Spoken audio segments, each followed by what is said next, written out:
let's set some things straight here. 1. This review will contain spoilers for a Minecraft movie, so if you haven't seen it yet and you still want to, leave now or forever hold your peace. My review will still be waiting for you when you come back. 2. If you hate this movie because it stars a black woman, then please leave my channel, please leave the Minecraft fandom, and never come back. Your racist bigotry is not welcome here or within this community, and you will not be missed. That means this movie's still an atrocity, make no mistake, but it's because of a garbage fire script, neglected character work, and a blatant middle finger towards even the most basic logic of the game of Minecraft, as all of you will see. Not because there's a black woman in it. That is an outright disgusting thing to say. Please grow the hell up. 3. Is this movie the disaster piece I feared it would be? Abso-fucking-lutely, if not very well worse. Now, with a claim as bold as that, following my confident predictions that AMM would be bad, you might think I'm being a bit hyperbolic, and I don't blame you, given the rage of 1,000 wither storms I had towards my feelings with this movie. But you know what? For as terrible as insulting towards the intelligence of Minecraft fans the trailers alone were, you know what they didn't do? They didn't spend 100 minutes straight powering through the movie with all the intensity and fumbles of the Flash, neglecting or just straight up bastardizing its characters, all in the work of a pointless and inconceivably stupid nitwit villager ex Jennifer Coolidge subplot. Oh, sweet slime blocks. I wish I was joking, but I'm not, and we're gonna get into all that juicy rottenness today. And 4. Having said that, this review will not be nearly as in-depth as my block-by-block analysis videos because A. I've only seen the film once and I'm not going to be as intently knowledgeable about it as I was with Minecraft Story Mode, and B. This film is still in theaters and I therefore do not have the ability to scrub through it and analyze it scene by scene like I have with any of my MCSM analysis videos. So this will be a shorter video of me covering all the major problems behind AMM, of which there's an astronomical number, for which, as per usual, there are timestamps in the description for your viewing convenience. If you're only interested in hearing me talk about the movie as a standalone, you can jump to this timestamp. If you want to hear me talk about that character bastardization, you can jump to this one right here. But let's jump right in and roll. Yeah, dude. Roll. But before we cover all that, we should be talking about a very simple question. Why is this movie even is the way it is? Well, production-wise, this film was a nightmare. When Warner Brothers initially began production on this movie, they originally had Shawn Levy on tap to direct, as well as having writers Kieran and Michelle Mulroney on the project, with a story that, judging by Levy's track record with Stranger Things, his Night at the Museum trilogy, and recently his Deadpool and Wolverine movie, I can guarantee you paid far more respect to the source material than this FU to the game we got in theaters. Judgment further affirmed by the fact that the game developers were the one to deny his visions, yet greenlight hesitant despite every last bit of Minecraft logic it breaks in this movie. But the production hell doesn't even stop there, as Rob McElhenney, as this concept art alone proves he much better understood the need for actual stakes to be within this movie, was then tapped to direct, and even after he left the project, his core script, despite going under rewrites, was still to be used. But then, there was a major change of direction, as the reins were finally handed to Peter Sola to write an entirely new script, and then he bailed, directing to work on Middle Lords instead. And then they finally gave the reins for rewriting the script to Chris Bauman and Hubble Palmer, and they gave the director's chair to Jared Hess. Already would these decisions be concerning, given not only Bauman and Palmer's utter lack of legitimate screenwriting experience, including butchering the middle school adaptation, but that's another story, but also Jared Hess's record, where a lot of his films are basically screwball comedies, and it's pretty far removed from Minecraft, even by the more comedic standards it was beginning to undertake in recent years. This instantly put the first cinematic adaptation for the best-selling video game of all time under a shit ton of worry for this movie, and Hess's first decision met that gloom with,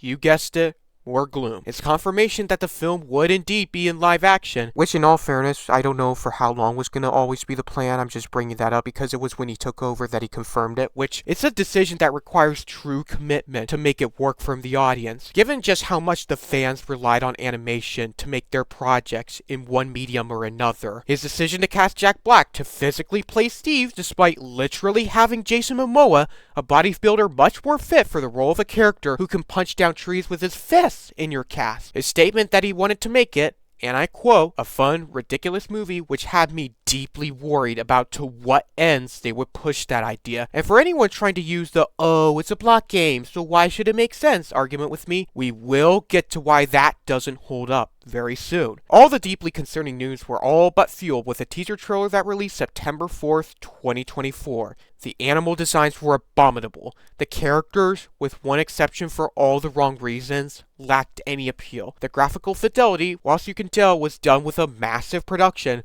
overall misfired on authenticity to any degree. Then don't even get me started on... I'm Steve. No, you're not. Feel free to check out my videos that go more in depth on why the trailers were making things for the film look much worse.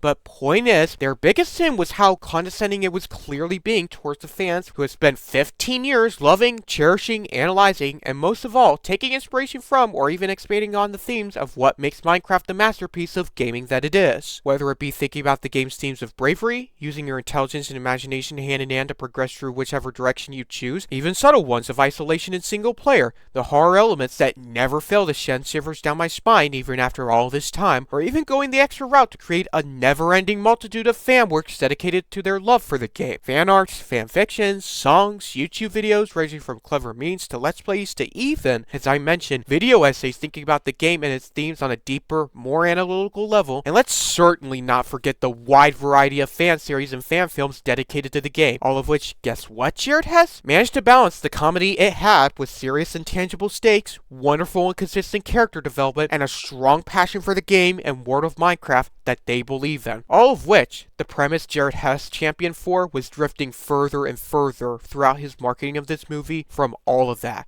And what does he have to say about it? We thought a lot about what kind of movie to do, and we chose live action because it's not something that's been seen before on this scale. Creators have made such amazing stories and short films and content in the animation space, and it was like, oh, this is the chance for us doing a film to do something different. Different does not automatically mean better, you cliche cabbages. Again, I am not opposed to the premise of a live-action Minecraft movie, because as proven with fan films like Dawn, it is indeed possible you can do them whilst respecting the source material and themes of the game. Neither am I opposed to a more fun, lighthearted take on Minecraft meant for a younger audience, as it was done well in popular series like Villager News and Blue Monkey's Alex and Steve. Kids movies can, and often are, as much of masterpieces as are more adult movies. Something the Diary of a Wimpy Kid proved with balancing its own lighter-hearted humor with good screenwriting that not only respects, but also even expands upon to great effect the themes and messages of the original books, and in live action too, no less. In short, sorry Garrett Hess, but any excuse of, oh, it's live action and more kid-friendly kind of different, therefore it's actually automatically good,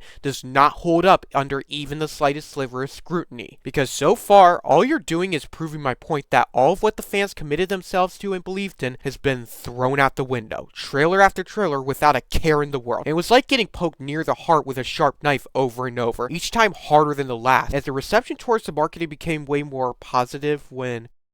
What changed? Did the minor change in CGI and that of color grade instantly absolve a lot of the general audience's worries, even though they did not change any of the major problems from the first trailer I just discussed? Was it the reuse of C418's music that reminded them of their childhood enough to distract them from the teasers of their problems? Was it the memes? God, this has to be Barbenheimer levels of stupid that did that for them instead. Whatever it was, I was not fooled. Yet, as someone with a sense of artistic integrity towards a person's work, and as a die-hard Minecraft fan who's been playing the game since I was 5 years old, I would still go see this movie, and the 5-year-old still me hoped it would somehow be better than my fears. So, now let's completely disregard all and any preconceived notions I had towards this film going in. Judging solely as a film in its own right, is it good? Does it have a coherent script? Are the characters properly developed? Does it fulfill my 5-year-old self-wishes?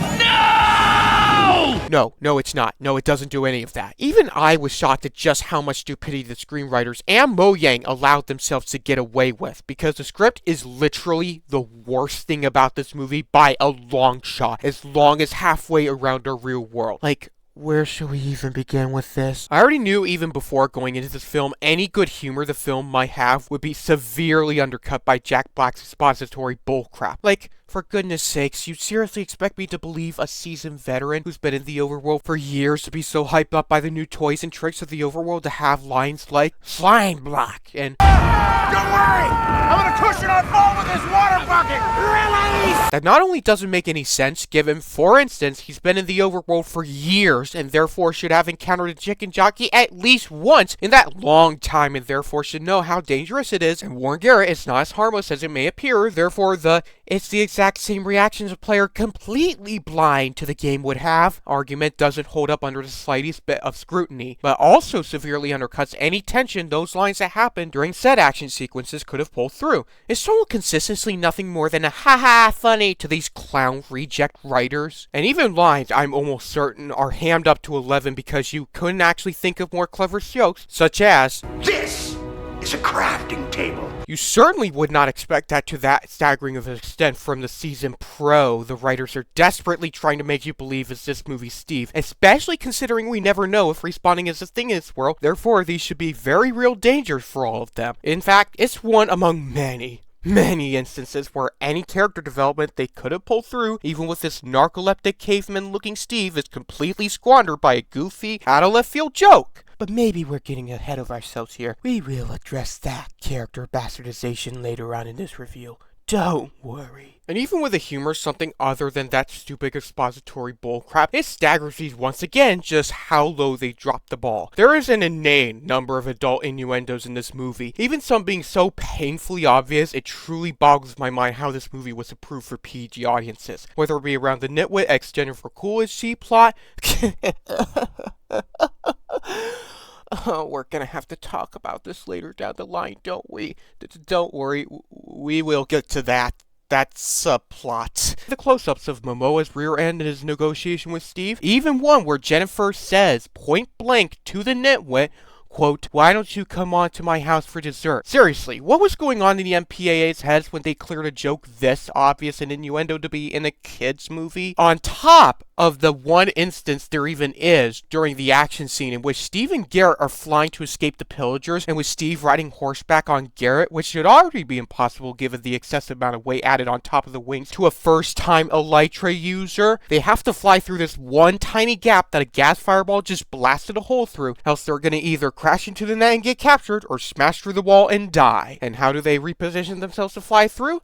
They do the 69, aka are positioned not by having their faces face each other in the same right side up direction, but go the extra route of being positioned so they face their privates. Not only that, but they even include plenty of cutaways to Steve Fles tightening around Jason's face so you won't forget this was in the movie.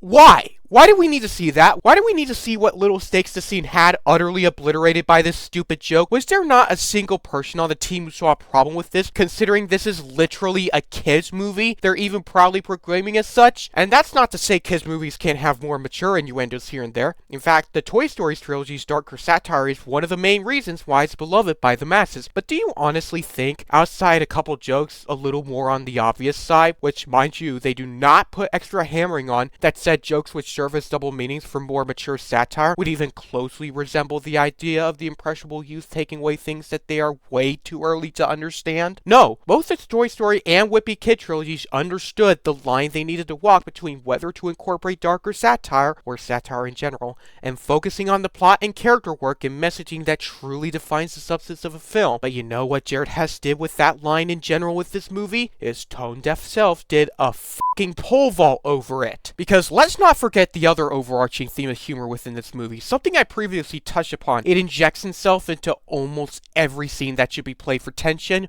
or emotion, and thus kills it with fire. If I was to list every instance where this happens, I'd be here all day, so I'll just run through all the greatest hits this stupid movie has to offer. In the first scene of the four misfits in the overworld, as opposed to fully realizing the time needed for them to truly take in the wonders of the overworld, as any other director with even the most basic understanding of the golden cinematic rule of show don't tell would have done, we get the gag of Garrett thinking that the pink sheep would be somehow the exposition character you would find in a video game, and continues trying to talk to it, though it clearly does not understand you or the stakes of this stupid movie. God, do I even need to go into further detail? During the scene where the piglins stampede on their village, it intercuts itself with that stupid gag with the llama we saw at the end of the first trailer through this movie. Why do you need to undercut the tension again? There's even arbitrary attempts at comedy as well between Natalie and Dawn and the villagers. From their first conversation with them to trying to leave the village on their way to the woodland mansion on their own, only to find one villager conveniently drifting away with their last boat. It's all there because, of course, almost every beat that has to move the plot, when there are such beats, have to have a joke attached to it, no matter out of left field. And heck, even before we get into the overworld with these four, we get goofy stuff left and right all around. Anytime there's the opportunity to inject comedy, no matter how corny or out of left field, they just have to do it. Take the first day of school for Henry, for example. This should be a serious situation for him, handled with more maturity rather than having ha-ha funny moments throughout its entire runtime. They can't even portray the art teacher with the slightest sense of a straight face here,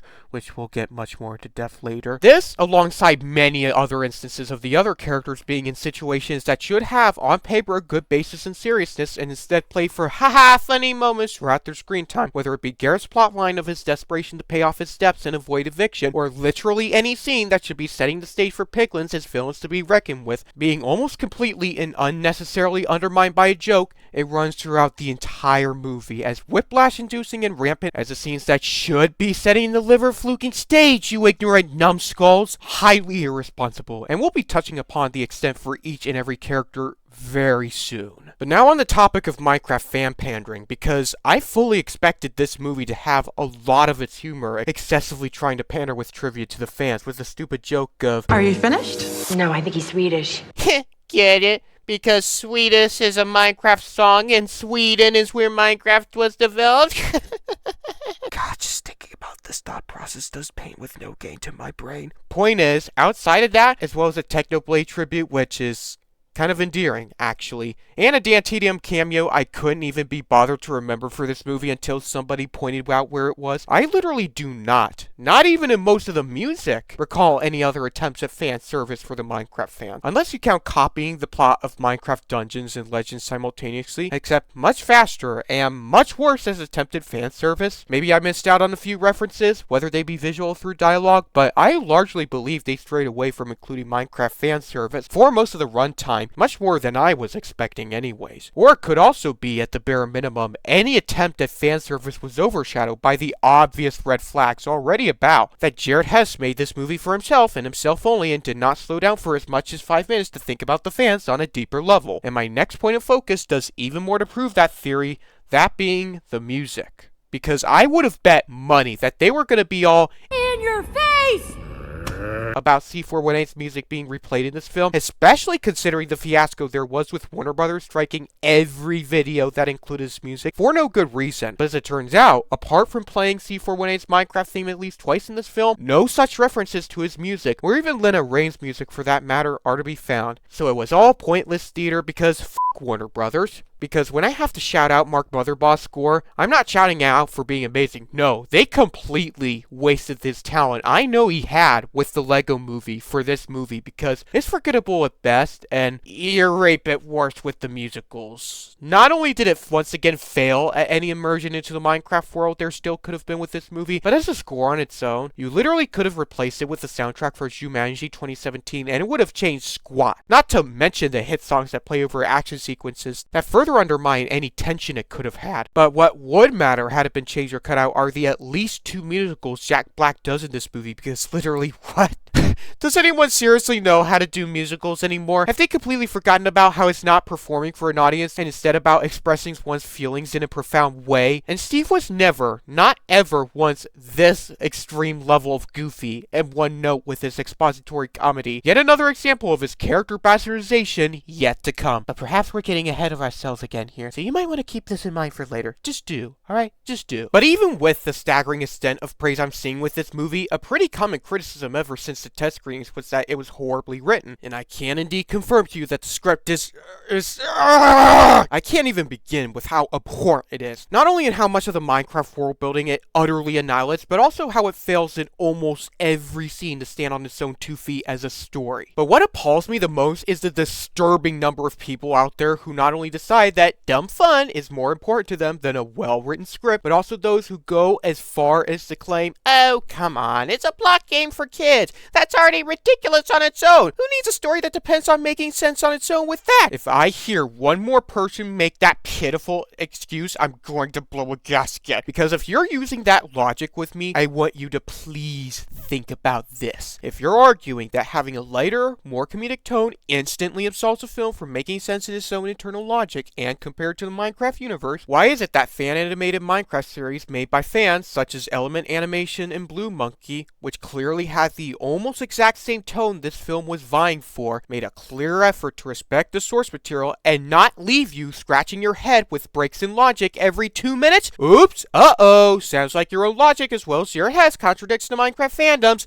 again. Not to mention how it's only the tip of the iceberg of numerous fan films and fan-animated series out there that had better, more consistent writing than this schlock. Whether Hess was too inept to realize how ridiculous of an excuse that was, or maliciously chose to do so, in order to deflect all criticism of this script is equally irresponsible and disrespectful. By the way, you're welcome to take your pick. But let's not give that stupid argument any more breathing room, because we need to dive into this absolute garbage fire of a script. So, let's begin. The film opens proper as we see young Steve attempt to enter the mines, with failure as the old miner who doesn't understand the definition of overacting chases him off. I don't know how in all the time that Steve claimed to have Yearned for the mines. as a child that there was not one time where the old miner was not present, or Steve thought once to analyze his schedule and wait for a time until he took off for the evening and then go exploring, but whatever. Then we abruptly cut back to him. Wow, suddenly a grown-up with no real time to get us truly to speed on his situation. Not even attention enough to detail for him to at least follow appearance codes with his office job, so it at least looks more professional than that. Gee, I hope we can delve more into how his office job, paycheck to paycheck life is taking a toll on his mental state. Oh wait, we don't. As Steve C. terrorist in his lunch and as such is overcome with one of the most convenient brainwaves I've ever seen in a movie within the first 2 minutes.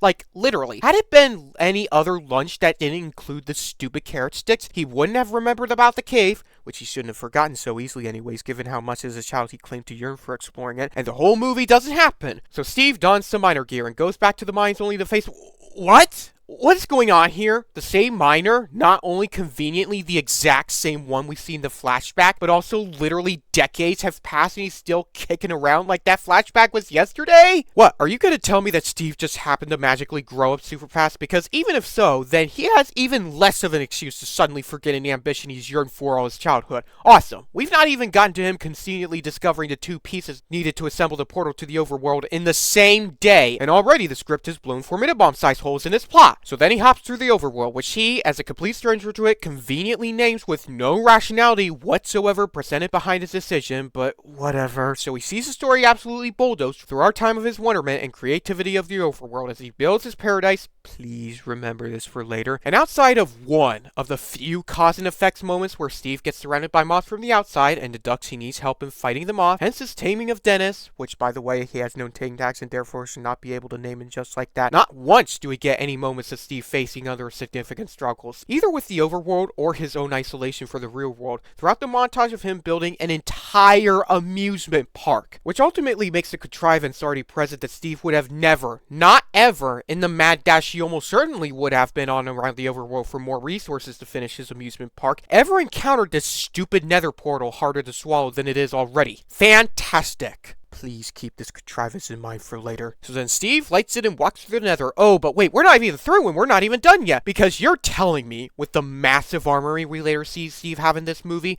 that when looking at this unfamiliar portal, he never, not ever, once thought, oh, this new world could have some dangers. Let's pack a few additional weapons and some armor, just to play it on the safe side. Let's just do. Seriously? Steve is not this stupid. Jared Hess, I better not see this again later in this movie, and I better not see us have to remind the specific contrivance for later. Then he discovers another, which, as a complete opposite to the world of creativity he's been in for years, is to him a place with No joy or creativity at all. Hey, cool concept to pit authoritarianism against creativity and have it depend on the heroes outmaneuvering their strategies to save the day. Hey, where have I heard this plot idea before? Please remember this for later. Also, how convenient out of all the location the portal could have spawned on, it chose to spawn right on top of the bastion. Wonderful. Wait, Steve is literally witnessing all of this 10 seconds before piglins notice and intercept him? All the time any normal person could have instantly deducted that we would need extra gear to deal with them. My memory may be failing me a bit here, but even depictions of Steve on the more comedic side had this be his reaction. I'm sure it's completely... Nope, never again. Nope, no thanks, thank you, nope. Jared Hess, not even a prominent Minecraft animator who's known to have shown a more comedic and somewhat less bright Steve, agrees with you here. Don't you dare try to claim you understand Steve. But perhaps we're getting ahead of ourselves here. Let's just press on, shall we? So Malgosha appears and confiscates from him the 2 artifacts he had on him. How? How did Steve think it was a good idea to keep them on him, as opposed to keeping it safe and hidden from any adventure he goes on, especially considering that they're the very tools this film wants you to believe is the only way Henry and Co. will be able to get back home? But as if that wasn't bad enough, it's revealed that one of these artifacts is literally the Orb of Dominance, in spite of the fact that it not only does it not even kinda resemble the source of power it was in Minecraft Dungeons, but also does so to basically dump piglin paint on the pillagers that were the main villains of that game and call it a day. But we will press on that soon. Don't worry. So then Steve and Dennis are thrown into a prison, and their escape plan is to... Goodness, from the time Dennis inconspicuously slips the keys out of the piglin's belt to the time Steve is able to take back the orb without much trouble, he tells Dennis to... run back outside the overworld, then through the real world, and hide it into his house under his bed, citing he would eventually break out and take the piglins out of commission. A plan so... He literally admits in this movie it's a stupid plan. I wish I had the footage for this scene as a whole, but goodness, that's how it all turned out. And Steve in the first 5 minutes alone doesn't even escape unscathed in the slightest degree. Oh, but we will remember all of that for later. Don't worry. Wonderful job, Mr. Hess. We're 5 minutes into this movie already. I'm neck deep in bullcrap, ranging from nonsensical scenarios to complete contrivances. But maybe things just got off to a rocky start. Maybe we should just press on and hope for better. So after an opening credits montage with Garrett going about his daily routine, we will get into the problems with it later. We see that his conflict centers around his desperate need for money, elsewise he'll be evicted from his place of business. So he drives off to the warehouse auction where, conveniently on that same day, they're about to auction off the lot for Steve's house in the real world. Which also further begs, how in all his years in the overworld was it not already sold off with a homeowner refusing to pay the rent? I just hope that this obvious skip in time there would need to be doesn't make Steve's introduction or the ending of this movie harder to swallow than an ostrich egg. But that all pales in comparison to our next contrivance, because as Garrett hopes to buy up an Atari Cosmos and sell it more to ultimately pay off his debts, he goes over and finds that it's literally just an Atari Cosmos box filled with junk, including the very plot device of the orb and earth crystals.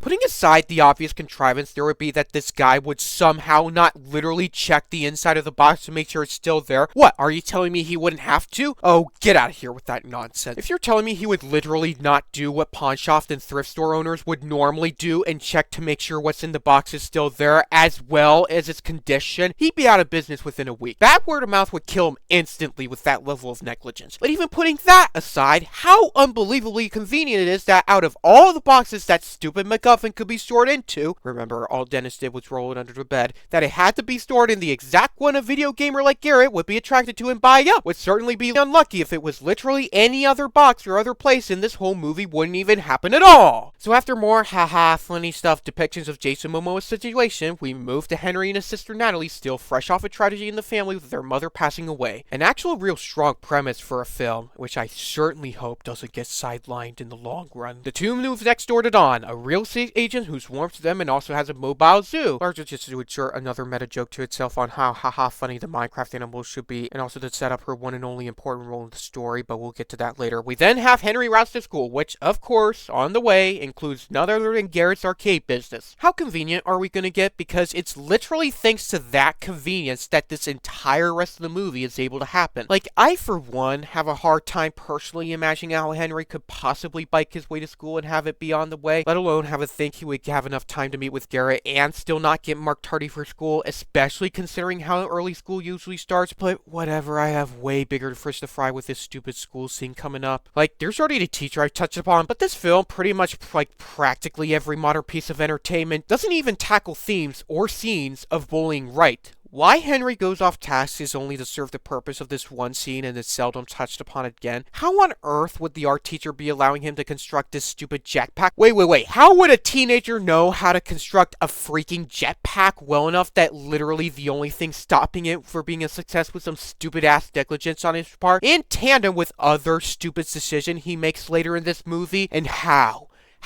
unbelievably lucky it is that when malfunctions, thanks to the wire he stupidly left unattended, one among many of those stupid decisions he's going to make in this movie, that out of all the directions it could have gone, it had to land at the exact location needed for Natalie's first day at work at the potato factory to be disrupted and lead to an already convoluted chain of events of having her, as well as Dawn, join Henry and Garrett in their quest for the overworld. It also depends on the script literally trying to hammer home that this is a ghost school due to some controversy or other that happened, which I don't care to remember, despite the school looking pretty lively and normal to me, that the vice principal of the school, why don't they have the principal come out and reprimand Henry for what he's done, tells Henry that to save the school's face by not expelling him, he needs a guardian to come pick him up. Natalie's out of the question for him, so he calls Garrett. Despite that, we don't see him getting his phone number and offers him extra money for picking him up. So as it turns out, what serves as both a contrivance and makes no sense on its own is how the entire rest of this movie is able to happen, as him being there is how he's able to connect the Earth crystal with the orb and find the portal and have the rest of this movie happen. Wait a minute, now that I think about it, how do the other two even find Henry with Garrett at the mines again? I literally can't even remember. Please correct me if I'm wrong, but I have no footage to go back and look if that even makes any sense, how or not. Point is, the four misfits aren't even in the overworld, and already there are enough formidable-sized holes blown in this plot for me to scream.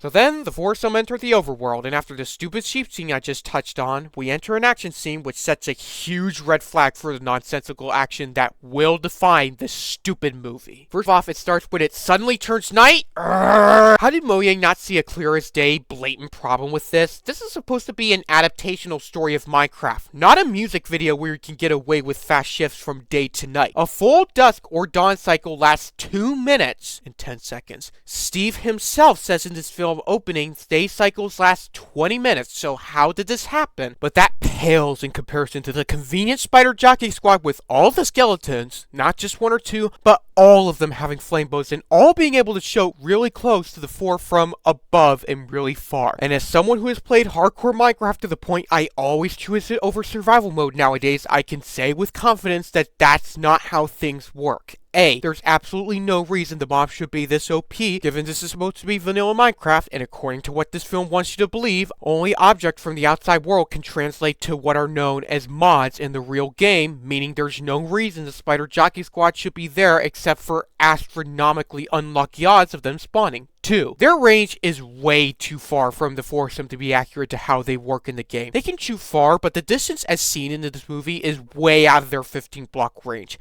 And D, even if we give them the very generous assumption that it's an adaptation meant to make them more menacing for the sake of the movie, then why is it, as we will later see, why is it that, small as they are here, they're actually more competent and a bigger threat than the piglins at the end? We will cover that later. Don't worry. So then the chase kicks off and Garrett gets separated from the other three as he falls into a hole out there in plain sight, just there conveniently waiting for him. Please remember this contrivance for later. But even worse is when he realizes it was man-made by Steve. How was he able to climb out of it and is able to find a shovel at the bottom and dig sideways? Putting aside how items dropped literally despawn from the game after 5 minutes, what reason would Steve have to leave this behind? And conveniently digs in the right direction out of the 4 he would have to choose from and find a convenient passageway that ultimately leads nowhere? Why? What was the reason for all this? Do the writers seriously not understand cause and effect? And as Garrett emerges from practically the middle of nowhere, he encounters a creeper, which leads to this scene.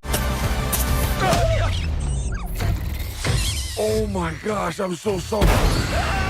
Oh, buddy, you are dead. No way you survived a point-blank creeper explosion and subsequent fall. You are dead. He's alive, but there are no consequences for this scene. Of course, you seriously greenlit not only this firework explosion on its own, but also went out of your way to kill the threat that the Creepers, the mob that literally blew up Paul Source Jr. and became the driving reason as to why he decided to make his Minecraft tutorials to prevent people from going out the way he did on his first night and subsequently bring in millions of the earliest fans and help the game become what it is today. You went out and reduced it to the stupid joke in its first scene in this movie. Take your goofy garbage and put it on the next SpaceX test launch to Mars, you stupid movie. All the while, we've been intercutting with the other three characters trying to outrun the mobs as Henry somehow accidentally breaks the tree block, even though it takes significantly longer than a single punch to knock out a block of wood. Now, Henry getting the idea to build a shelter, already having been established as an engineer earlier on, is something I will not fault the writing for, given how that actually falls, at least somewhat logically. What I will fault the writing for is how Henry's moment to save the group is executed, because as Garrett catches up with them, literally not any more than a few minutes later, he runs through the forest and for the shelter finds a whole fortress comprised entirely of wood logs. Not wooden planks, logs. Okay, we're stopping this dead in its tracks because the scene was already barely hanging on, but this just pushed it right over the edge. Let me break down the 5 reasons why this makes no sense at all. 1, as I stated before, there's absolutely no reason for Henry, a first-timer to the overworld, to be able to punch trees as fast as he is here. Do you have any idea how long it takes to punch down a tree with your bare fists in Minecraft? Certainly not done in a second. This movie is full of baloney. 2, even if we let that error slide or assume it to be one singular adaptation to compensate for humans, there's still no way Henry should have been able to compute the 100, give or take a few, logs he would have needed in minutes to build the fortress we see him build. Especially when the simple fix would be to have him have a moment where he realizes his problem of going too slow, finds out he can multiply his block total by 4 with his planks, and then have him build the fortress out of that. This movie is full of baloney. 3, even if we generously suspend disbelief on that front, there's no way Henry, a first-time builder of the overworld, could have finished that fortress in as little as 3 minutes tops, as this movie wants you to believe. Don't believe me so far on my last 2 points? Go see if 5 minutes, the maximum time Henry could have had to all do this, if you can take down at least 20 trees with your bare fist, then proceed to build the entire fortress, as big and even refined as it is, in the real game. Let me save you the trouble. You can't.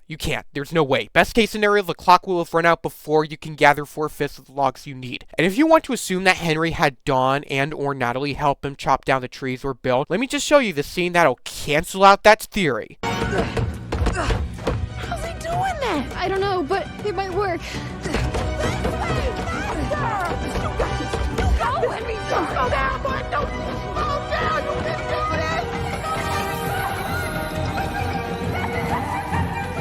Again, this movie is full of baloney. 4, even if we very generously assume Henry had the other two help him chop down the trees between cuts, despite them clearly sitting around like turkeys the whole time, there's no way they were not going to be ambushed by mobs in any of the time during punching trees building this, especially not with all the dashing around Henry would have had to do around the forest. But you see, dear viewer, the movie calls out this problem by having him build like the Flash?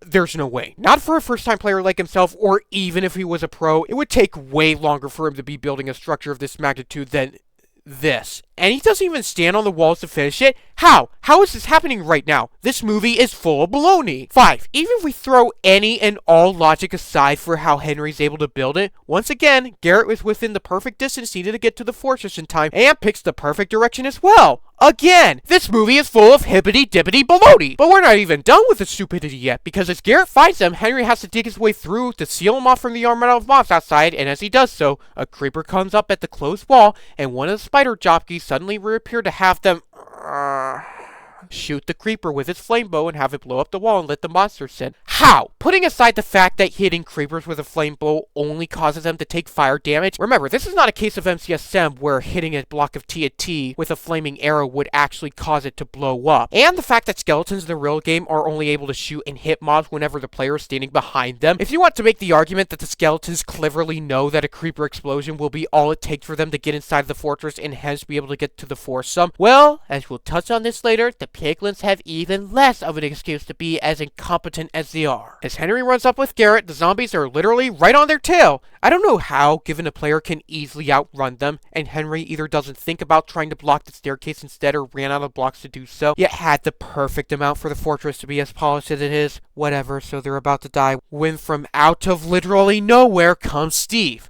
What? What is happening in the script? How is he all of a sudden out of his prison? Oh yeah, with a scene in which he's apparently forced to go and retrieve the orb for them because of the bluff that they have his wolf in captivity by how Malgosha holds the torn collar. We'll talk about how that scene in itself ultimately goes on to demean Malgosha as a threat later, but even putting that can of worms aside, how unbelievably lucky would it be for him to, given how he's told that the orb is back in the overworld, believe that it's still close by the portal, and therefore be able to find the fortress he knows he didn't build? And that's not to mention the insane timing of his arrival. If he arrived 1 or 2 minutes later, it'd be too late, all the characters would die, Steve wouldn't have the help he needs to defeat Malgosha, end of movie. If he arrived 1 or 2 minutes earlier, he diverts attention away from the mobs, perhaps to keep them from coming in altogether, the I am Steve moment not playing out as it did. And that's not even to mention how Steve, unless you're telling me he got good quality food while being stuck in a prison, should be more skeletal at this point. And that's barely even touching upon how he should have been more of a bodybuilder at that point already, given he'd been in the overworld prior to his capture for years, and therefore would have had to adapt to the dangers of that world, given how Wikipedia says the events of this movie takes years after Steve's capture, as well as years he spent in the overworld prior to that. Seriously, does anyone think of cause and effect anymore when writing movies? Then as we get into the dialogue conflict scene, which shouldn't even be much more of a conflict than it is, with Dawn's first reaction being, for whatever reason, that she's that skeptical of Steve, even though she literally saved your life and knows much more about the overworld than you do. Oh, whatever. As well as being willing to help you get home, given that Garrett shattered the Earth crystal in his mad dash back for the tower. And that's another thing. How is the crystal that easily breakable when it holds up well when upended from the Atari Cosmos box? It's an item, not a tool. But of course, it's all an excuse for the game to go on another adventure to pad out the movie's runtime, as Steve somehow knows that the Woodland Mansion stores another Earth crystal and is the only way for them to get back home.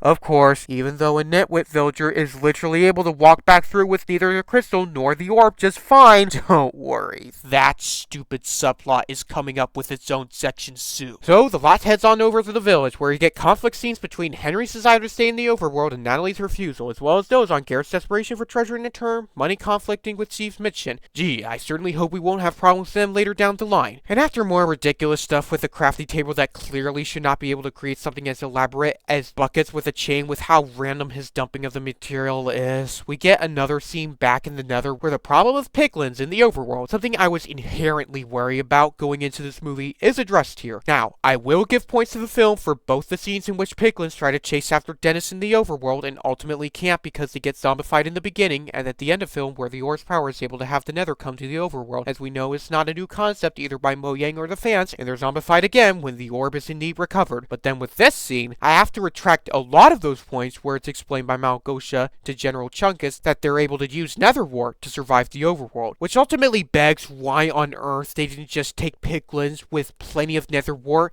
Remember, they can grow plenty of it in the Nether where they live to search and upend Steve's Wonderland and his base to be able to try and find that orb and Earth crystal, but whatever. Anyway, our next big action scene kicks off with the piglins searching for them on gas. Wait, gas? How were they able to fit through that small of a portal? That's not how physics... What is the script? So they originally went to the village to meet up with Steve and conclude the deal, but it's now turned on into a full-on raid. It's become inherently clear that Steve is actually going to follow up with their offer, and as such, they play the role that pillagers should be playing and attack them. As villagers somehow die from being hit by one arrow, Natalie and Dawn are separated from the others in a scene that I'll touch upon later, and Steve takes Henry and Garrett up to the cliffside launch area of the village to don elytras and— Wait, back up. Nobody else move an inch. There are freaking elytras in this story? Okay, we're stopping this dead in its tracks again, because this is literally a plot hole so gaping that it should have literally resulted into this movie getting sucked into a black hole. When Steve's never gone to the Nether before, was apprehended almost immediately after his first time, and never not once encountered a single blaze, says he encountered only one Enderman. We don't even see the Ender Dragon in the story, let alone the end,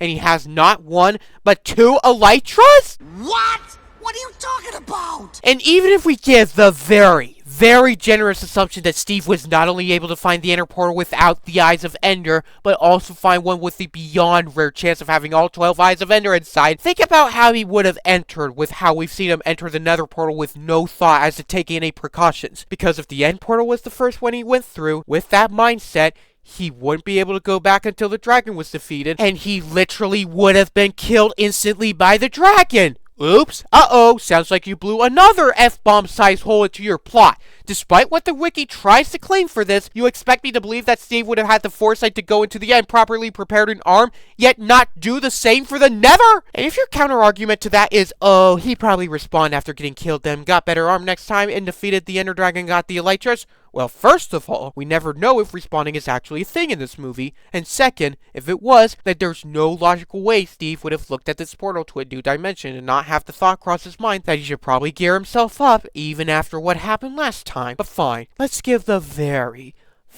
generous assumption that respawning is a thing in the background of this movie, and Steve was too overcome with excitement in that moment to think of taking precautions. Even then, in his prison breakout scene, or in the years he spent as a prisoner, how did it never once cross his mind that dying in the Nether, respawning in the overworld, and then coming back to get the stupid MacGuffin under better protection and then devise a plan to fight back against the piglins would be the best option? Looks like your argument crumbled under the weight of his own stupidity. Did Mojang seriously not see a problem with the fact that this doesn't work no matter how you slice it? Buzz off to infinity and the void, you stupid movie. And that's not to mention how not only does Jack Black give Henry little instruction beyond the fact that they need to fly themselves away before Jason Momoa's character pushes him off a cliff? Bye-bye. Those things work, right? Absolutely. Before I hear a single comment say, oh, it's Minecraft, you can fall from any height and land on water and survive, then I would feel it would be prudent to point out the fact that this is not something Garrett knows until the end of the flight action sequence. He willingly just sent Henry off to what could have been his death had we not had the benefit of knowledge that he'll survive falling from any height just as long as he lands in water. And even then, their casual nature towards Henry falling off being one of no worry makes no sense. If he lands in the water, he's not only instantly much more vulnerable to the piglins on ground, but so is everybody else, as they have to cancel out their Elytra flight plans since there's no way they can outrun them on foot without getting caught. Movie over after that. Oh wait, it's not, as Henry is able to figure out in the nick of time how to work the Elytra. Beautiful. And I don't want to get started again on the logistics of the horseback Elytra stuff, so what if we just don't? The Elytra scene moves on as we get more stupid contrivances, whether it be the first piglin they throw towards Henry Way being able to latch itself onto its leg in midair, or the running stampede of piglins that,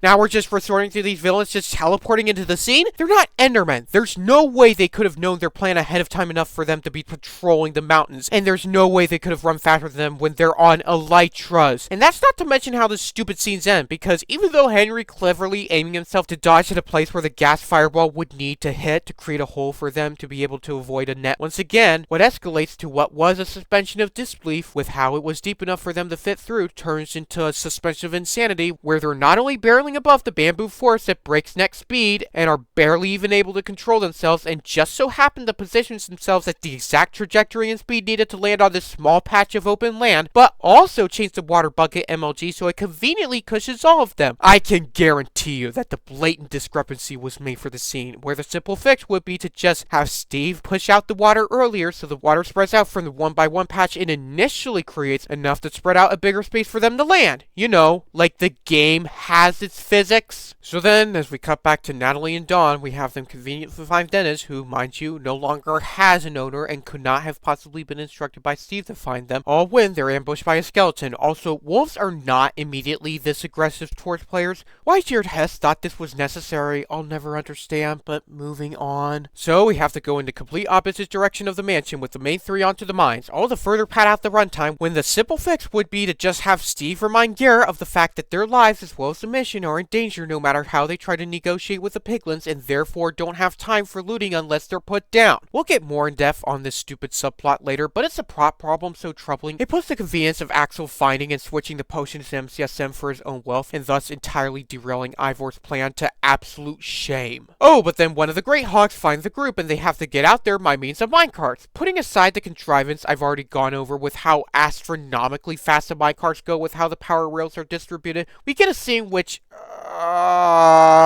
they're stuck in a dark room with a bunch of slow-moving creepers and have to push their way out. Why are they standing there like turkeys? Just blow them up. Even in this very movie, they had a creeper that moved faster towards Jason Momoa's character than you're doing right now. Which again begs the question of why none of the screenwriters or Jared Hess double-checked these things. But we're not even done yet, because why in the world would Steve leave this route without light for minecart transportation across the mines?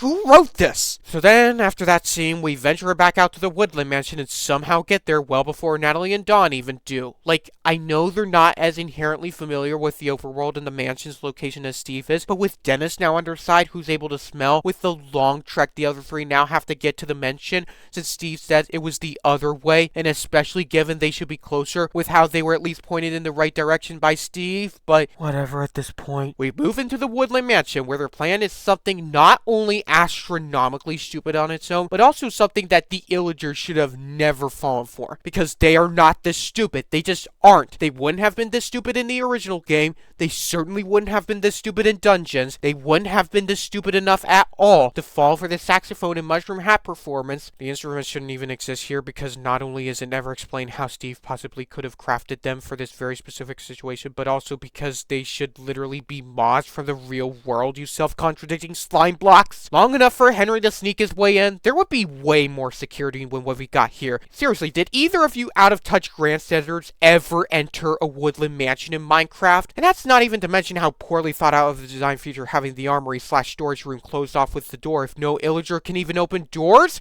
Really? Especially if this is not a thing in the game? Not to mention how the chicken actually attacks for whatever reason in that stupid chicken jockey scene, where Steve doesn't make any effort to untie his bounds in the boxing ring until when Garrett needs him at the last possible second, as well as the Enderman conveniently teleporting its way into the storage room and giving Henry the opportunity to kill it and get the Ender Pearl he needs. In one of the most anticlimactic fights I've ever seen, but we'll touch more on that later. Then we get outside, where the piglins reappear and Malgosha magically pulls the orb from Henry's knapsack with his staff? A question: how in the world could he have fashioned that staff to fit specifically for this orb and its power in the short time he had it, especially considering it was not at all with the staff before Dennis took it back? It's not like a situation with the Archvillager where he clearly would have had the orb with him at all times and therefore would know the materials he would need in order for the staff to function with it. Then we get build up to a sacrifice scene that was all led by this convoluted Garrett's need for money arc, and dear Lord Almighty, I wish I had the footage to show you how this stupid scene plays out, because as they're surrounded,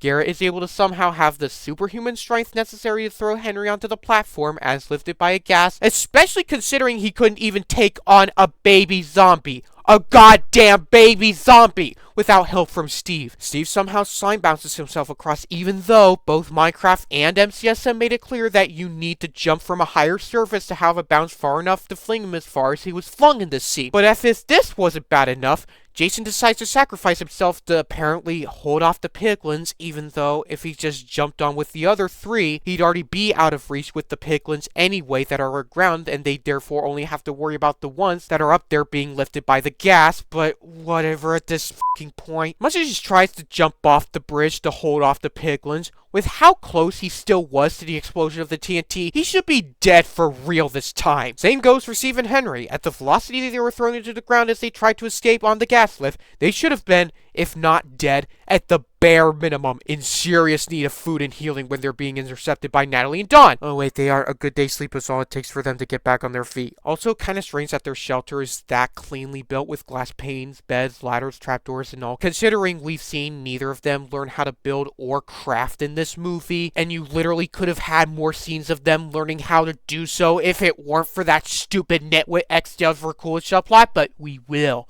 touch on that later. Do not worry. So Malgosha is now able to have the Nether come to the overworld, and the foursome have to strategize how to take back the orb.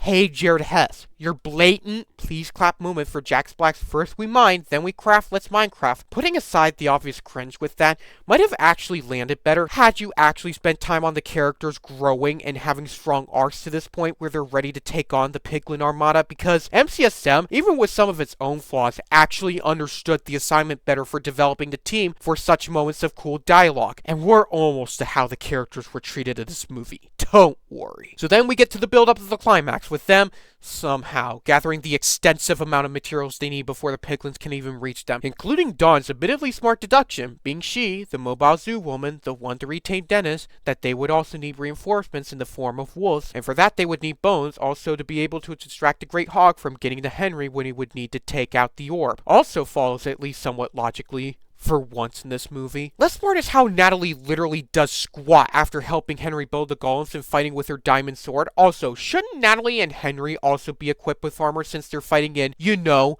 the open field against piglins that also have swords and crossbows? And what happens next? I am not kidding you. I am not lying to you. Remember those boots of swiftness, or whatever they're called, Steve had with him earlier? Well, Henry throws one of them onto the iron tees built for the pumpkin on top of a golem, and what do you know? It still spawns a golem in spite of having no pumpkin. What? They even literally spawn him as the same design, same head, just donning a different swiftness boot armor, which...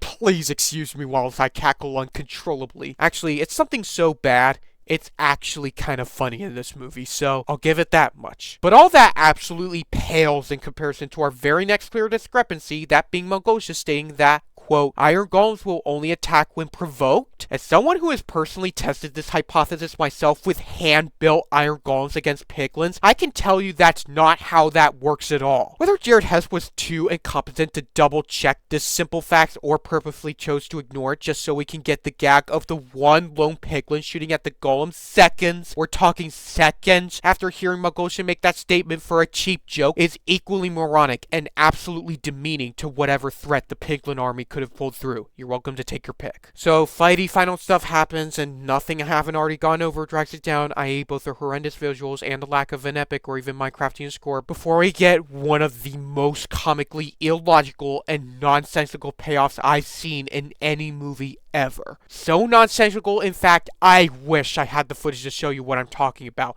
and it might even deserve its own chapter, because as Henry ender pearls himself up to the top of the portal, and as he slowly reaches for the orb, a ghast notices and shoots a fireball at him, knocking him off balance, and as he falls to his death, he's intercepted by Garrett, who survived his demise by a water bucket MLG on a gas platform he's steering as they take off and aim the gas to shoot at the orb, thus deactivating the invasive nether portal, and so the day is saved for the overworld.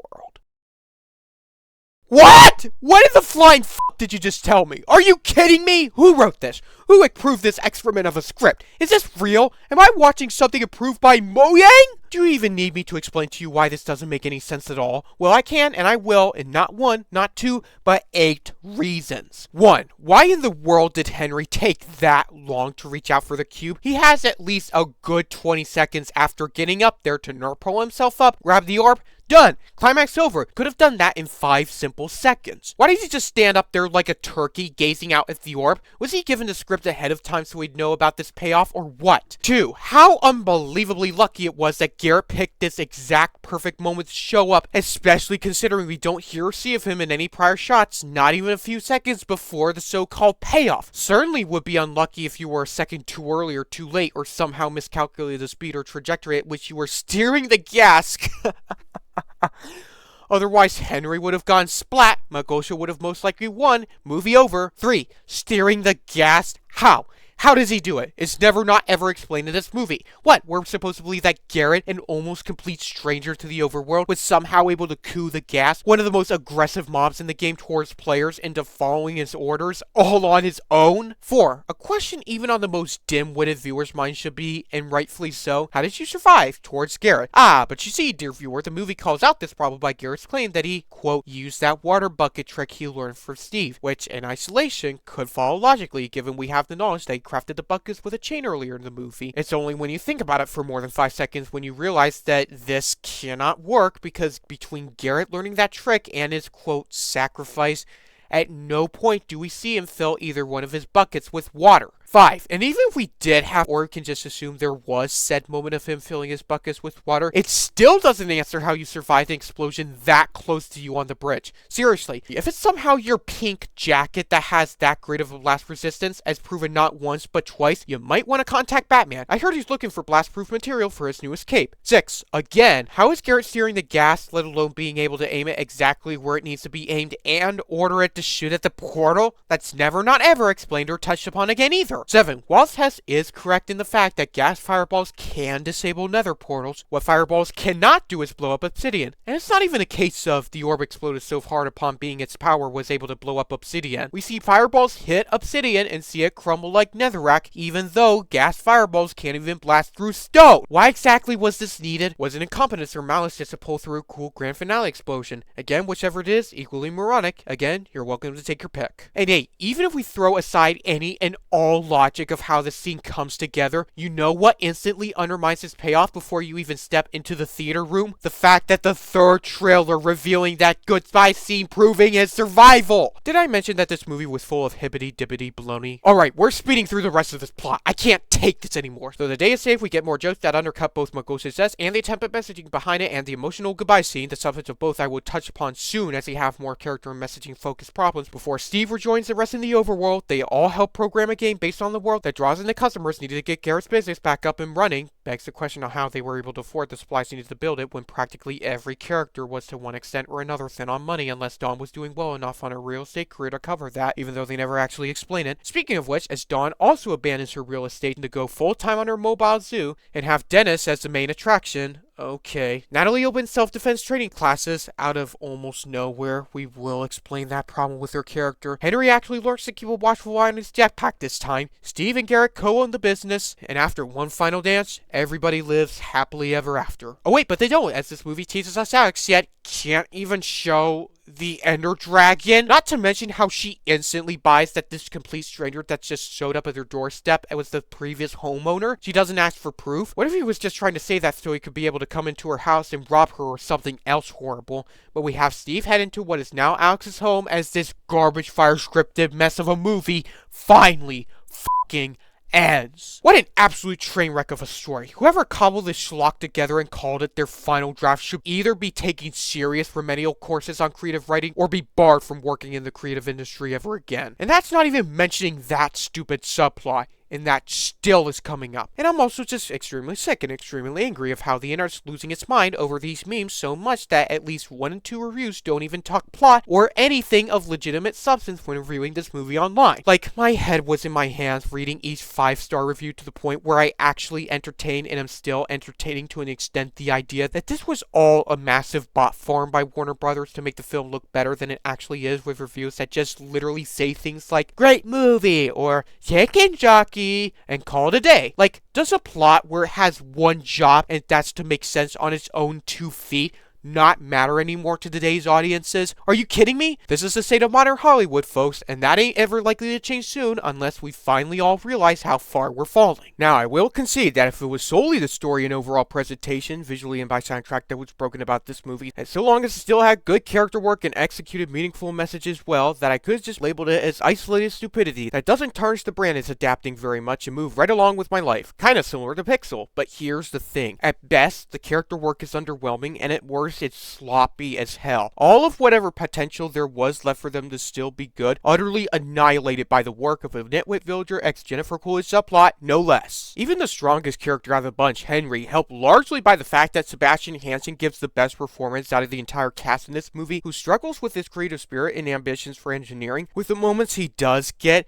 rely on a heavy suspension of disbelief for them to be stringed together coherently, as we see him struggle with society as a whole, except Steve, who praises him for said spirit, pushes away his sister for how she reprimands him for not being able to fit into the real world, pushes away Garrett for making Steve, who he's looked up to, take them further away from their mission to the mine and nearly get them killed, although he really should have done that sooner with how he pushed him into the river with no knowledge that water would break his fall, no matter the height, leading to the scene where the Enderman conveniently teleports into it after taking the crystal and, quite cleverly, other weapons they would need to fight the piglins, and as he looks it in the eyes, he sees flashes of Garrett and Natalie and Steve trying to invoke his worst fears within him. An actually really cool idea for an adaptation, for once, but with how the Enderman just dies with Henry blindly swinging at it, as opposed to how you would want to kill it in the game, even a couple commenters point out, it would have worked much better had the scene somehow invoked the rule that Endermen do not attack players wearing carved pumpkins for heads, and it ultimately being, in spite of what fears the Enderman wants to invoke in him for being this creative, Henry's creative thinking that ultimately saves his life. Hey, the fight scene in which he ultimately snaps out of it would have also resonated on a much deeper level had we, you know, a scene of some sort after the two fights where Steve reassures Henry that the only way for him to survive would be to stick to his guns on his creative spirit, remind him of how the potato gun saved his life at the village raid, and will be what ultimately saves him in the end. Jared Hess. How about a longer dialogue scene than the 30-second one we got with Natalie and Henry reconciling with each other? Or even rewrite that stupid payoff scene to be much more powerful by having Henry,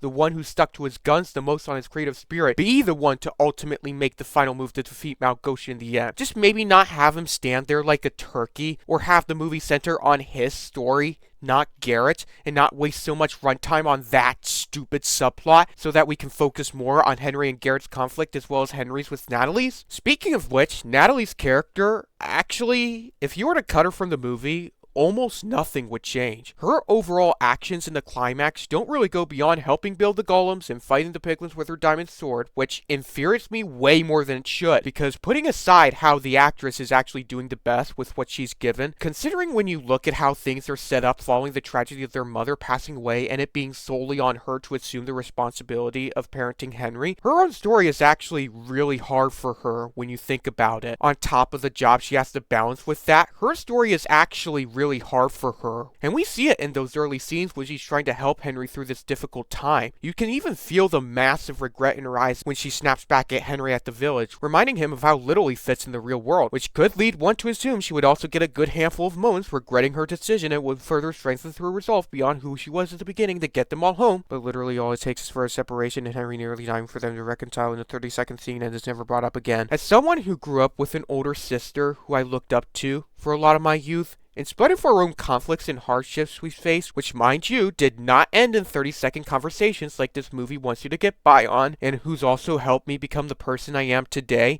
and for others who have grown up in that same way I have, that was a pretty major stab in the heart that I will absolutely not stand for. Round of applause for Jared Hess and your stupid nitwit ex-Jennifer Coolidge subplot. You don't deserve it. Certainly hope this 180 of an arc won't damage the crux of this film's ending as well. Dawn actually suffers from more of an opposite problem than Natalie in that she's actually given more to do and say, given how her actually smart idea of taming wolves as a distraction against the Great Hawk helps in the climax to give Henry the time he needs to take aim at the top of the portal and shoot the Ender Pearl with his potato gun at the top of it. However, her arc is literally, what? That she's too anxious to fight the mobs given how she is used to dealing with generally peaceful animals? Kind of bland premise that's literally over in this next scene after she escapes from the village with Natalie en route to the direction of the mansion. Wonderful. Again, cut that stupid subplot. And last of the foursome, we have Garrett, the garbage man Garrison, in which, putting aside how irritating it is to see Momoa again and again in these roles that are barely anything beyond haha funny, when I know he's capable of way more than that, they try to make us sympathize with him all because he's under financial scrutiny. Yes, the financial system in the US is pretty unfair, and it could have led to a character we could have sympathized with had it been for three things that are not present in this movie. Again, cut the stupid nitwit ex-Jennifer Coolidge subplot entirely! How many times? 2. Stop treating every scene where he takes a financial hit as a joke. Where you see him drive off depressed from the warehouse auction that was ultimately bungled for him, a joke happens with his broken down radiator. When you have Evan and Henry look back at the orb and Earth crystal, a joke happens with the reverse psychology where Steve somehow leaves a note warning whoever picks it up to not put the two pieces together, which is its own can of worms. Even what's supposed to be his emotional goodbye with Steve is undercut by the stupid Bio con Dios. It means goodbye, brother. No, it doesn't. Don't look at her. It does. joke, which... And that's not to mention that this film doesn't even give you any kind of emotional reunion scene, which honestly shouldn't be a surprise to me anymore. This is just, it's become the normal, is what it's become. And D, the story really wants to get you to sympathize with Garrett, even after him getting Steve and Henry nearly blown to smithereens by creepers of the mine in his desperation for treasure because of his financial instability. On top of that stupid Elytra push I just mentioned, which I'm sorry, but that's not how that works. Even putting aside the fact I've already mentioned that Garrett could have waited until after the Piglin threat was neutralized, the same threat that nearly got you killed, to get the treasure you needed, even going by Steve allowing this to happen, when you got to the mines, why didn't you just take the diamonds and go? You don't have time for twiddling your thumbs at the diamonds. And they try to have him redeem himself at the end with not only that nonsensical comeback scene I just went on a whole chapter long tangent about, but also his sacrifice scene to get the piglins out of the way. Why? Just have them light the TNT, use a slime box Steve left them behind to weep your way to safety, steer the gas away from the bridge as they're somehow able to do, and you'll all survive and be in one piece, and you won't have very many chasing you. And it doesn't seem like he changes at all as a character, given apart from him and Henry reconciling and being able to make that fight arcade game and bring in new customers to his business, for all we know in regards to his character, he's still too close to that money seeker he was at the beginning of the film for me to say he's actually changed that much. And let's not forget the wasted potential of the villains, starting with Malgosha's cronies, putting aside their staggering incompetence to the point where comparing them to how Joss Whedon dumbed down the parademons in Justice League seems too kind, and the fact that I already mentioned that one stupid piglin who fired a shot seconds after Malgosha finished telling them there was no need for them to shoot the iron golems, but that's only the cherry on top of a pile of sludge we have with these claymation preschooler IQ minions. Putting aside the ridiculousness of how it's clearly a retreading of the Legends plot of piglins invading the overworld with Dungeons plot points of the Orb of Dominance, except much faster,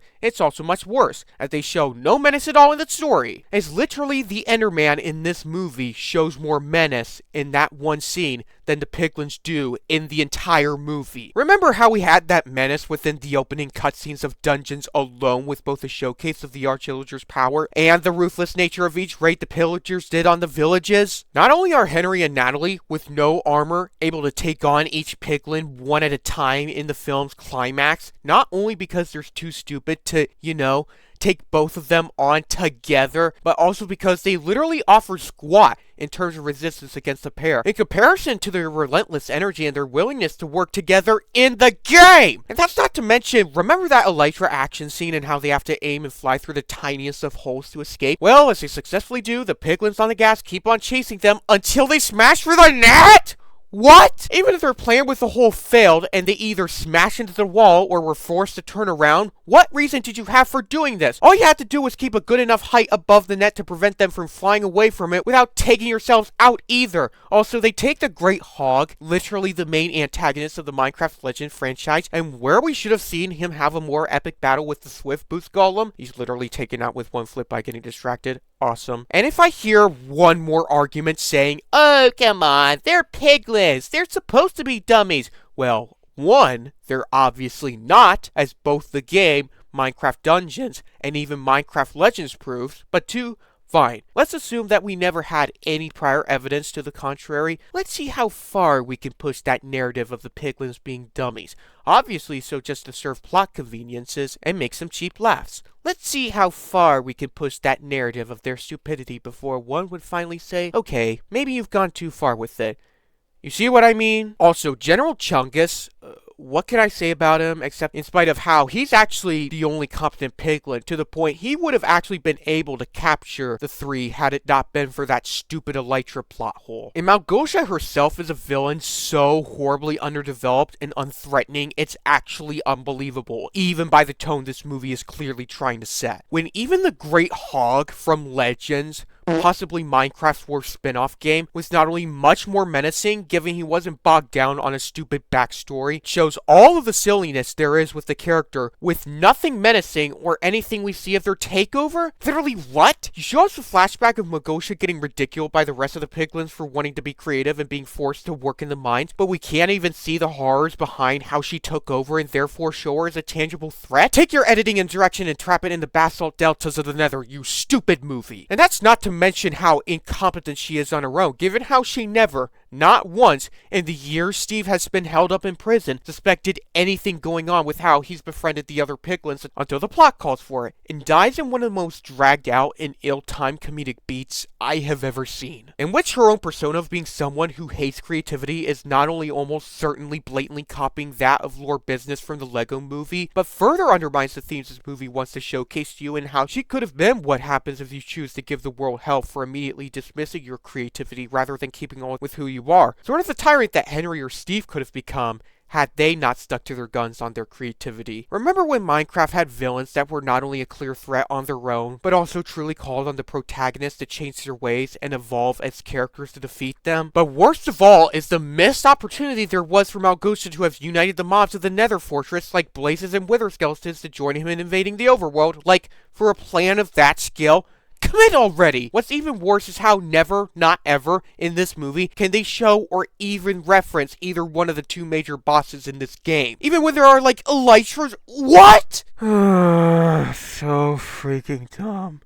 Commit already. Or on second thought, maybe it was actually for the better, given the slew of horrendous looking mob designs we keep getting in this stupid movie. But I digress, because I can't hold back from that stupid subplot anymore. Because in all of the plot I've covered with this movie, thus far, I've avoided discussion of one particular subplot, which is a huge part to blame for the film's nature of bulldozing through every bit of potential there was for character development as well as messaging. So let me give you the film's explanation of this subplot that has no relevance to the overall story whatsoever before I break down to you how it makes no sense at all. So when VP Marlene broke up with her husband, she flirts with Garrett initially, who does not show any interest in her back. At the same time, as the four misfits first enter the portal, a random nitwit villager far from the village the four eventually go to enters the portal. He then strolls down along the highway and steps in the way of Marlene's car. As she walks out, she literally encounters the villager, and after a exchange of humps as well as dialogue in the English language, she decides to take him out for dinner. As they eat, they exchange aforementioned jokes of being Swedish and coming over to her house for dessert.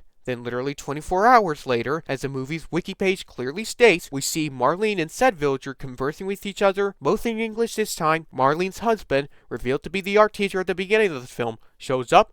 Marlene chooses that moment to propose to the villager that they get married. He accepts, and so they live happily ever after. Hess, this is a genuine response for me.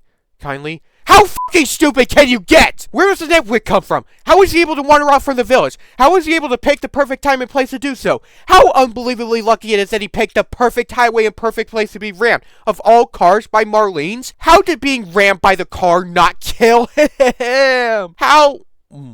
Interesting it was that despite them being totally different speakers, that they both decided to immediately go on a date. This also raises even more interesting questions about the anatomy of villagers. How in the holy hell can he all of a sudden speak fluent English in 24 hours? How do you realize that this is not how healthy relationships work? They don't work by having a partner propose to their other partner out of spite for their previous one. All in the time span of meeting them in 24 hours. Why does he accept that soon? You realize this is all an SNL skit, right? And even that's an insult to SNL skits, given how they actually put more work into the comedy they're writing than just these groaners of puns. And it's all crowbarred into the story as a response to the fact that you clearly did not give the characters in this movie nearly enough screen time for them to be well developed. Where you could have said, we could have used more scenes to further flesh out the characters we have. You instead go, nah, what if we instead had a whole nitwit exchange for a cool subplot that has no relevance to the story?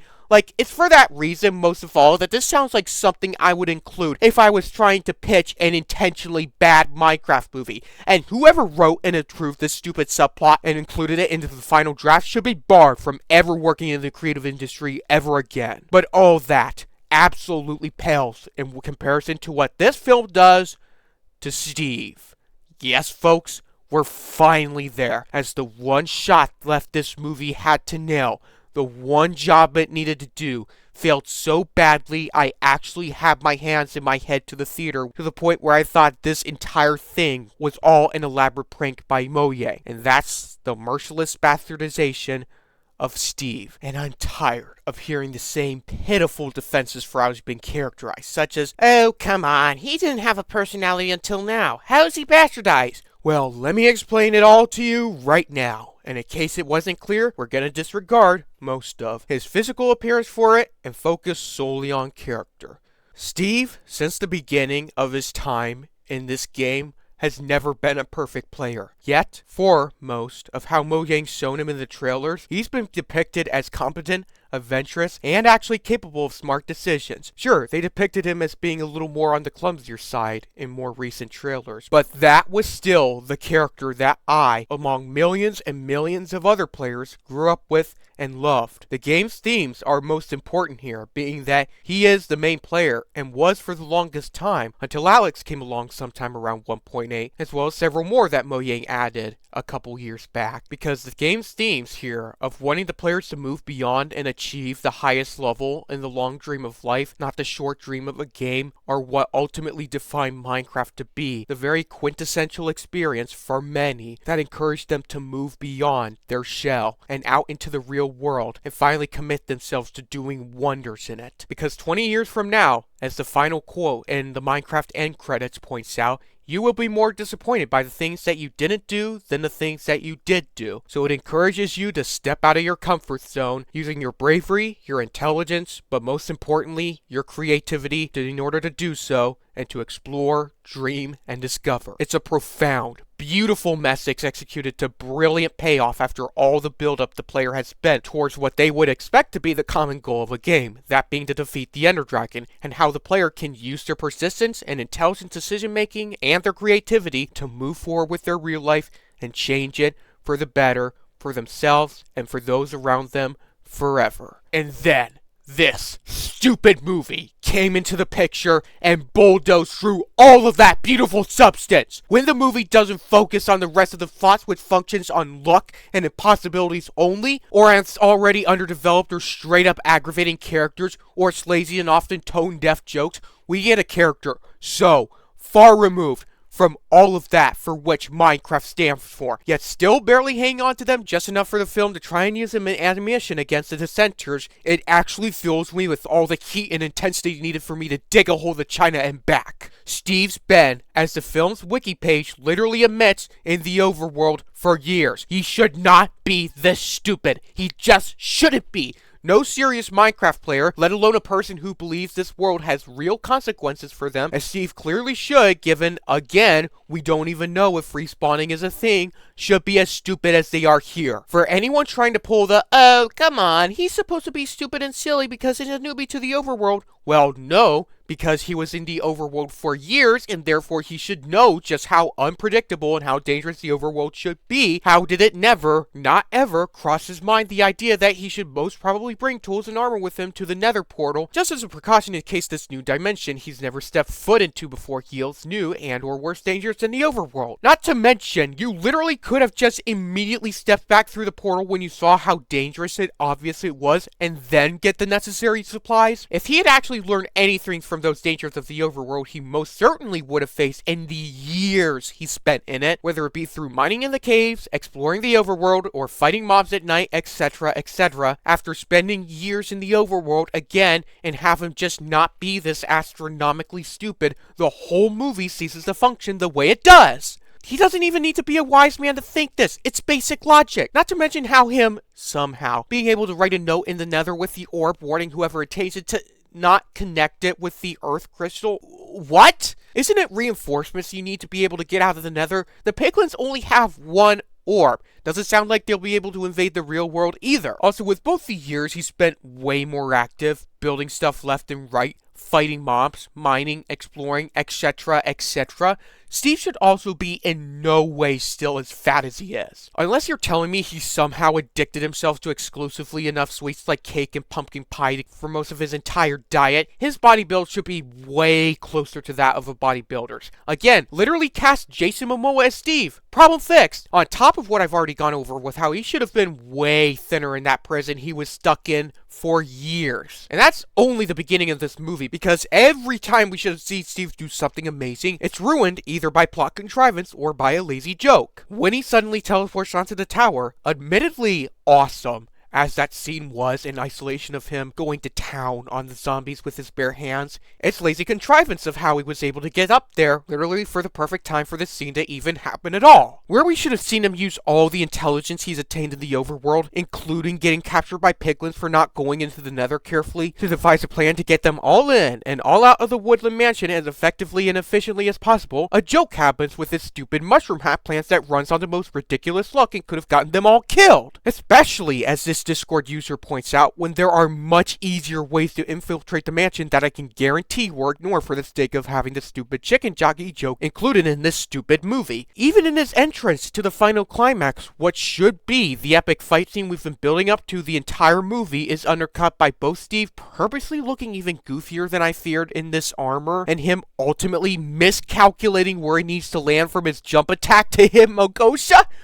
What? Stop portraying someone who's lived in the overworld for years as this stupid when it's convenient for a joke, especially considering he all of a sudden retained the brain cells he needed at the end of the scene to know Malgosha would try to stab him with a knife! Not to mention the plan he was able to devise for getting them out of the village with the elytras, as much of a plot hole as that is. Does anyone think about consistency anymore, or is this entire universe so haha funny jokes to y'all? And going back to his character development, what a missed opportunity most of all it was for him for there to also have moments where he looked further into his life as he's known it in the overworld, and how that isolation is ultimately built a wall of cynicism between him and the real world that's taking a toll on his mental health, and for Henry's arc to also coincide with his as he truly realizes that there's still good he can do in the real world, and in doing so, have either him or Natalie teach that mantra to Steve in return for all he's taught them this entire movie of all that he could do for the overworld, for all he and they have been able to do in fighting back against the piglins, that they can't control the world, as Steve's been able to flex his ability to do more and more with all he's built, that they can indeed still make the world a better place for both themselves and for those around them with their relentless spirit by moving beyond the overworld. All of which we get squat of until the end, where there's a scene where Steve tells the dying Malgosha that she was wrong to believe trying to control the world would be what fills the void in her mind left by all whom rejected her, again undercut by that stupid dragged out joke, and another where Natalie tells Steve he could make the real world a better place with his own ability, an ability she's only been able to recognize because of an arc of her own that also lacks proper setup and payoff. All of which culminates in a change of heart for Steve as he rushes to join the rest of the group and leaves the overworld behind. Now, I will give a few points to this movie for actually making him not 100% of caricature, but only a few, because it's more like 90% of a caricature. Because first of all, as I've mentioned, it's too little, too late, as we've seen almost no scenes that provide the justification needed for his decision to leave a world he's known and loved for years behind for good. But also the way the scene's structured doesn't even make any sense, because Steve doesn't even think to say goodbye to those villagers behind him as he leaves, or even take one last look at all he's accomplished in the overworld before he heads back through the portal. Even if we had said prior scenes I wanted to see in this movie happen, you expect me to believe he would do a 180 on his attachment to the overworld that fast? Remember how emotional of a moment it still was for Jesse when he ultimately decides to leave with Petra in Season 2, as the entire final scene is him giving his goodbye to Beacon Town? Come on, Luna.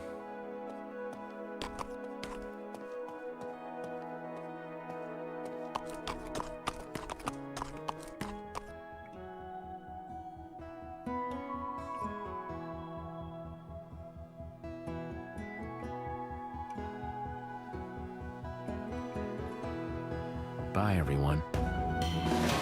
Where is that? Overall, so much missed potential, it actually drives me insane. And no, I'm sorry, but those memes of his expository comedy like Chicken Jockey! Which, by the way, much as I despise this movie, I absolutely condemn the wildness that's going on with the movie theaters getting trampled upon by teenagers with the maturity of preschoolers. Do not make up for how sloppily and recklessly bulldozed through Steve's overall story was in this movie. And the fact that no one seems to care about the simple job of good character writing anymore is not a surprise to me, but is now instead something to be expected, especially in this genre of adapting video games to the big screen, is utterly depressing and a shining level of the abysmal quality of writing that's going on across the industry right now. So Jared Hess, for what you've done to conveniently flip-flop Steve between being experienced and then stupid, for the convenience of your comedy, and for all of his character development and the game's thematic messaging you've undercut for your SNL ripoff skit that you crowbarred into the story, utterly tearing down a character I've loved since I was 5 years old, I have one more thing to say to you. Kindly, fuck your ideas to many more worlds than just this one! Well, that was a lot I just ranted through. So, now that we've covered all the ground I wanted to with this film, on why I've rated it to be 1 out of 5 stars, let's get into the last question that may be on the dispenser's minds in the form of, oh, it's just a block game. It's all supposed to be silly. You're taking this way too seriously. You're right about one thing, and one thing only. It is a block game, but that's not all it's been to me or millions of others. It's been a game that's helped me and those become who we are today, in helping us grow past our shells and step out with renewed confidence into the real world to make it a better place for ourselves and others, with such profound themes it has the player stand by to work through to the ultimate payoff that is the end poem, and a character whose set persistence towards said themes I've looked up to since my 5-year-old self knew his name. And to see said themes attempted, yet utterly bulldozed through by horrendous writing, underdeveloped characters, and a blatant disregard for the rules of Minecraft was like getting stabbed in the heart for 100 minutes straight sitting in the theater. All those good ideas, executed again horribly by bad writing, totally inconsistent direction, and blatant studio mandating to make nothing other than a fun, yet practically vapid, meaningless, and directionless film in the long-run experience for kids. More power to you if you enjoy those types of movies, of course, but as someone who firmly believes appealing to the best of both worlds is indeed possible with films I grew up on like the Toy Story trilogy, the Diary of a Wimpy Kid trilogy, and of course the Lego Movie among many others, seeing this movie ending up the way it was what absolutely drove me to take to my writing and editing skills to give this film the shredding it deserves. And I can finally rest easy, at least until the film comes out on Blu-ray. I can see to what extent it could actually be broken. Now my work is finally done. And I would sincerely, please hope above all else that Mojang either majorly course correct for a potential sequel to actually give more of a hoot about what this game means in terms of menacing, or if that is said sequel fails to do so and vapidly copies the structure of the first with only a few surface level differences, it fails bigger this time, but who knows at this point. Given the lengths I've seen people willing to go to defend everything broken about this movie, and in general, whatever pile of garbage Warner Bros. Dishes up these days thanks to David Zaslav's ineptitude, I've been finding myself wondering if there even will be a point where general audiences will go,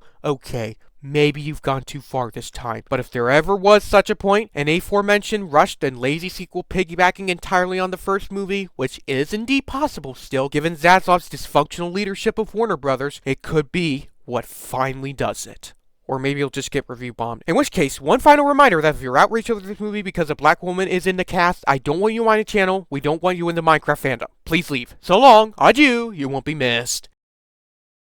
Thanks for watching this quick little review, everyone. Hope you, despite my opinion going well against the popular consensus as well as my rougher editing, found it still insightful to a good degree. If you're itching for more analysis-based content of mine, then please allow me to direct your attention to both of my block by block The Amulet trailer analysis videos, both of which helped a lot for making my review as refined as it is. And if you want more content of mine relating to a Minecraft movie, then I've also got these two trailer analysis for you to check out, as well as my definitely serious and totally not satirical video released on April 1st of this year explaining just how good of a movie a Minecraft movie was looking. I'm really happy with how that one turned out considering just how much of a joke it is. But yeah, were you as pissed off at Steve's portrayal and underdeveloped character as I was? Were you also as annoyed at the glaring breaks in logic, both off of Minecraft lore and the most basic logic as I was? Please be sure to leave your thoughts down in the comments. As for my upcoming projects, I'm pleased to announce that I have the outline up and going for talking about my predictions and hopes for block by block The Amulet. On the release date for said videos, I'm less certain on when I'll act on those because I prefer to pace myself with working, but I digress. I've also been requested to do a review for Stranger Things Seasons 2 and 3, which, given Season 5's release date is to be later this year, I'm also seriously considering looking into. I've also been recently seriously considering looking into a video based on how I would, within the bounds of reason, fix